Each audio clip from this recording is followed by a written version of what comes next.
Hello guys, for today's video, pupunta nga pala kami sa Converse dahil nga wala nga kaming wifi. Nakikita nyo, nakasalamin pa yung asawa ko dyan. Dali kasi siya ng welding machine sa kanyang mata. Sa totoo lang, wala talaga siyang kadala-dala. Sa tuwing mag-welding siya, hindi talaga siya nagsasalamin. Kaya yan ang nangyayari sa kanya. Ewan ko ba kasi matigas talaga ang ulo nitong asawa ko na to. Sabihin ba naman akong batikan na raw siya? Pero bang ganyang batikan, lagi na lang sumasakit yung mata niya. Ano naman mag-welding na wala kang salamin? Aba, talagang tatamaan talaga yung mata mo. Sasakit talaga yan. At buti na nga lang nakakapag-drive pa siya kahit masakit yung mata niya. Kasi kami ng wifi kaya lumayas kami. Pupunta kami doon sa main ng Convert. Hindi talaga kami sanay nung wala kaming wifi. Napakahirap talaga lalo na kung nasanay ka na. Lalo na meron pa kaming mini computer shop. Naku, patay na ang negosyo.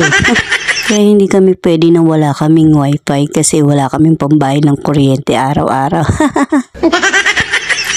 At iyon nga, hindi na nga kami nagdalawang isip at nagpunta na nga kami sa main ng Converge para i-report yung nangyari sa aming wifi. Ewan ko ba bakit tumina ngayon ang signal ng Converge. Dati naman, ang lakas-lakas naman talaga nito at nakakaabot pa to sa may taas namin at dun sa may kwarto. Ang nangyayari kasi, nagkakaroon siya tapos nawawala. At tapos, sabi pa ng kapitbahay namin, baka yung diferensya, yung ganun daw kasi nangyari sa wifi nila. At dahil wala nga kaming alam sa nangyayari talaga, dali-dali na nga namin pinuntahan ng asawa ko yung Converge para magkaroon na nga kami ng wifi. Kakapanghina talaga no kapag walang wifi. Ilang ba yung ganito sa pamilyang to? Alam ko hindi lang kami yung ganito sa pamilyang to. Puro kayo din. Nakakagigil ka. Sa pagpunta namin, maayos kaagad. At sabi nila, hindi naman daw aabutin ng 1 week at pupuntahan nila kami. Buti naman kung ganon, para masaya ang buhay-buhay. Epal talaga tong anak ko na to. Sinabihan ba naman niya na para daw bakla yung boses ko? At sabi ko nga, anong gusto mo? Magpabebe ako dito.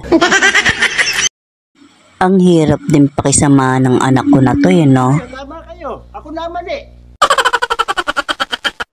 Kala mo naman siyang ganda ng boses. Ang boses niya nga parang chickmack.